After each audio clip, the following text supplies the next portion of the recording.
اخ د غیرت غر شهیدا او د غزل مر شهیدا اخ د غیرت غر شهیدا او د غزل مر شهیدا لعنت محمد رهبر یاد دلارو پر شهیدا اخ د غیرت غر شهیدا او د غزل مر شهیدا اخ د غیرت غر شهیدا او د غزل مر شهیدا لعنت محمد رهبر یاد دلارو بر شهیدان فخر د غازی هیواد زړه د جهاد ستا د هیبتی ځواني څنګه سو نظر شهیدان فخر د غازی هیواد زړه د جهاد ستا د هیبتی ځواني څنګه سو نظر شهیدان اخ د غیرت غر شهیدا او د غزل مر شهیدا اخ د غیرت غر شهیدا او د غزل مر شهیدا لعنت محمد رهبر یاد دلارو بر شهیدا د مظلوم اولا سرمان ستوري د غازی اسمان رب دکړه او بګرانا په جام د کوثر شهیدا د مظلوم اولا سرمان ستوري د غازی اسمان رب دکړه او بګرانا په جام د کوثر شهیدا اخ د غیرت غر شهیدا او د غزل مر شهیدا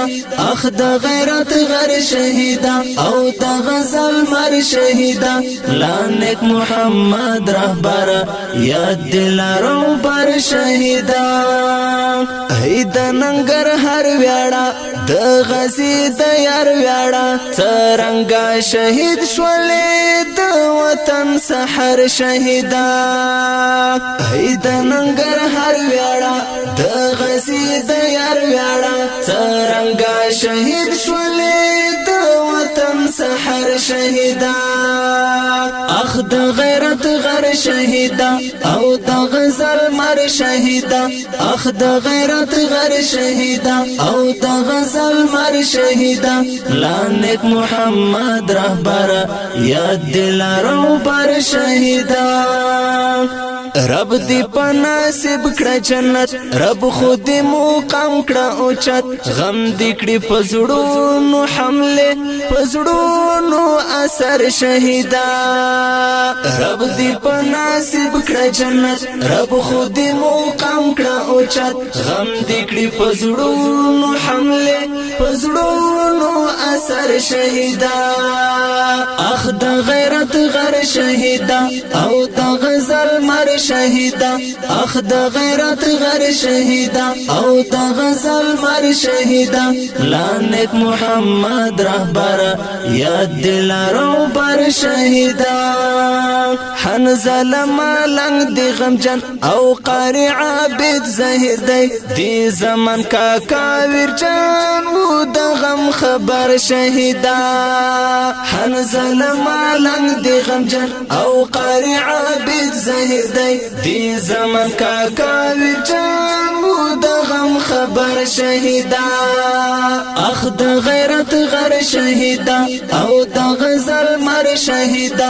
اخ د غیرت غر شهیدا او د غزل مر شهیدا لعنت محمد رهبر یاد دلارو بر شهیدا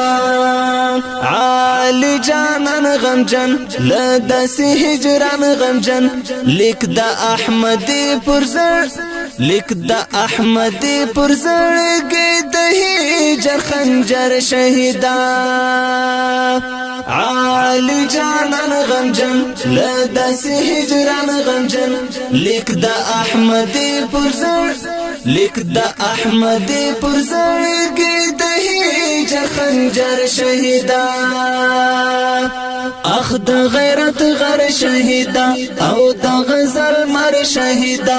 اخ د غیرت غر شهیدا او د غزل مر شهیدا لانک محمد رهبر یاد دلارو بر شهیدا اخ د غیرت غر شهیدا او د غزل مر شهیدا اخ د غیرت غر شهیدا او د غزل مر شهیدا لانک محمد رهبر یاد دلارو او فرمایش کوونکی ابوذر ابدال زمان کاکا اسماعیل جانان او ورسره نور ملګری ترتیب کړي المرجانی سټوډیو هلمند لشکرګاه بازار د حاجی غلام نبی مارکیټ دریم منزل ندیشم دکان مسؤول روډ قاری صاحب مرجانی